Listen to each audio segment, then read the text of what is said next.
Hello नमस्कार दोस्तों, स्वागत है एक बार फिर से एक और नई वीडियो में। और आज का जो हमारा टॉपिक है ये इंटरेस्टेड जीके से संबंधित टॉपिक है। ये जो है सारे ऑनलाइनर प्रश्न रहेंगे।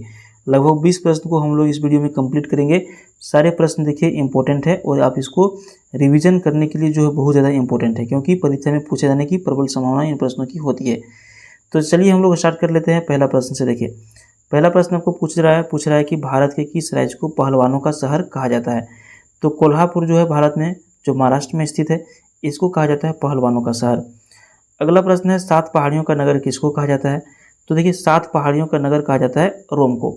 अगला प्रश्न है सुंदरलाल बहुगुणा का संबंध निम्नलिखित में से किस आंदोलन से है। तो सुंदरलाल बहुगुणा का जो संबंध है वो चिपको आंदोलन से। ठीक है, चिपको आंदोलन। अच्छा, चिपको आंदोलन क्या था। तो चिपको आंदोलन था कि जो लोग जो है, बहुत सारे लोग पेड़ों को धड़ल्ले से काट रहे हैं, इसकी जनसंख्या पेड़ों की क्या हो गई है, बहुत कम हो गई है। तो सुंदरलाल बहुगुणा तो जो थे, ये इन्होंने क्या किया कि बहुत सारे लोगों को पकड़ करके पेड़ से क्या किए, चिपका दिए गए, ताकि लोग जो है इस पेड़ को ना काट पाए। इसी को क्या कहा गया, पेड़ को बचाने के लिए जो लोगों को पेड़ों से चिपकाया गया था, इसी को कहा गया चिपको आंदोलन। समझ गए। तो सुंदरलाल बहुगुणा का संबंध किस आंदोलन से है, चिपको आंदोलन से है। नेक्स्ट क्वेश्चन पूछ रहा है कि भारत के किस शहर को नवाबों का शहर कहा जाता है। लखनऊ जो है भारत के इसको जो है नवाबों का शहर कहा जाता है। अगला प्रश्न है श्रीनगर की स्थापना किसने की थी।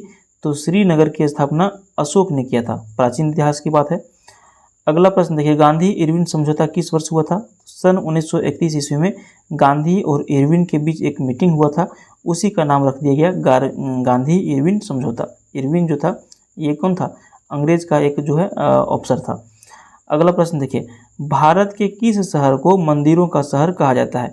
तो दिसपुर जो है असम, उसको क्या कहा जाता है, भारत के मंदिरों का शहर कहा जाता है। अगला प्रश्न है टोडा जनजाति किस राज्य में निवास करती है। तो टोडा जो जनजाति है ये तमिलनाडु में निवास करती है। अगला प्रश्न है भारत के किस शहर को झीलों का शहर कहा जाता है। तो नैनीताल जो है इसको झीलों का शहर कहा जाता है, जो उत्तराखंड में स्थित है। अगला प्रश्न है असम का पुराना नाम क्या है। तो असम का पुराना नाम है कामरूप। ठीक है, क्या नाम है, असम का पुराना नाम कामरूप है। अगला प्रश्न है भारत में सबसे कम वर्षा वाला स्थान निम्नलिखित में से कौन सा है। तो सबसे कम वर्षा जहाँ पे होता है भारत में वो लेह है। ठीक है, ऑप्शन यहाँ पे है नहीं, लेकिन लेह इसका करेक्ट आंसर होगा। अगला प्रश्न है स्वराज शब्द का प्रयोग जो है सर्वप्रथम किसने किया था। तो महर्षि दयानंद सरस्वती जो थे, इन्होंने स्वराज शब्द का प्रयोग सर्वप्रथम किया था। अगला प्रश्न पूछ रहा है कि केसरी और मराठा अखबारों का संपादन किसके द्वारा किया जाता था। तो बाल गंगाधर तिलक जो थे, इनके द्वारा केसरी और मराठा अखबारों का संपादन किया जाता था। अगला प्रश्न है महाराणा रंजीत सिंह की राजधानी कौन सी थी। तो महाराणा रंजीत सिंह जो थे, इनकी राजधानी थी लाहौर। अगला प्रश्न है चंडीगढ़ में प्रसिद्ध रॉक गार्डन किसने बनवाया था। तो चंडीगढ़ में स्थित जो रॉक गार्डन है, इसको बनाने का काम किया था नेकचंद ने। अगला प्रश्न है भारत के किस शहर को पर्वतों की रानी कहा जाता है। तो मसूरी जो है, जो उत्तराखंड में स्थित है, इसको क्या कहा जाता है, पर्वतों की रानी। अगला प्रश्न है गिद्दा और भांगड़ा किस राज्य का लोक नृत्य है। तो भांगड़ा से आप दिमाग लगा सकते हैं, यहाँ पे पंजाब इसका करेक्ट आंसर हो जाएगा। गिद्दा और भांगड़ा जो है पंजाब से संबंधित है। अगला प्रश्न है संयुक्त राष्ट्र संघ का मुख्यालय कहाँ पर स्थित है। तो संयुक्त राष्ट्र संघ जो है, इसकी मुख्यालय स्थित है न्यूयॉर्क में। अगला प्रश्न देखिए संयुक्त राष्ट्र संघ का 193वां देश जो है कौन सा बना है। तो दक्षिण सूडान जो है संयुक्त राष्ट्र संघ का 193वां नंबर का जो है देश बन गया है। अंतर्राष्ट्रीय मानव अधिकार दिवस कब मनाया जाता है। तो अंतर्राष्ट्रीय मानव अधिकार दिवस मनाया जाता है प्रत्येक वर्ष को 10 दिसंबर को। अगला प्रश्न देखिए देश की स्थल सीमा सर्वाधिक देश के साथ लगती है, वो देश जो है कौन सी है। आप समझ लीजिएगा इस प्रश्न को, स्थल सीमा सर्वाधिक देश के साथ लगती है, यानी कि चाइना जो है ना, ये जो चाइना है बीचों बीच में है और इसके अगल बगल में बहुत सारे देश है। तो सर्वाधिक देश के साथ जो बॉर्डर साझा करता है वो चीन है।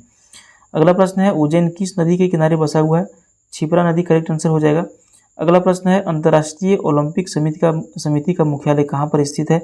तो अंतर्राष्ट्रीय ओलंपिक समिति का मुख्यालय आपका लोसान में स्थित है। अगला प्रश्न है पशुओं में मिल्क फीवर बीमारी किसकी कमी के कारण हो जाती है। तो पशु में अगर यदि कैल्शियम की कमी हो जाए तो मिल्क फीवर बीमारी इसको हो जाता है। अगला प्रश्न है भिलाई इस्पात संयंत्र का निर्माण किस देश के सहयोग से किया गया था। तो भिलाई का जो है इस्पात संयंत्र का जो निर्माण किया गया था वो रूस के सहयोग से किया गया था। इसको आप ऐसे याद रख सकते हैं, भीरू, भी से भिलाई, रूस से रूस, ठीक है। भीरू जो है इसको जो है रूस की मदद से बनाया गया था, भिलाई इस्पात संयंत्र को। समझ गए। तो इस वीडियो में इतना ही। उम्मीद करते हैं ये वीडियो आपको पसंद आया होगा। पसंद आए तो लाइक करिए, चैनल को सब्सक्राइब करिए। जय हिंद, जय भारत।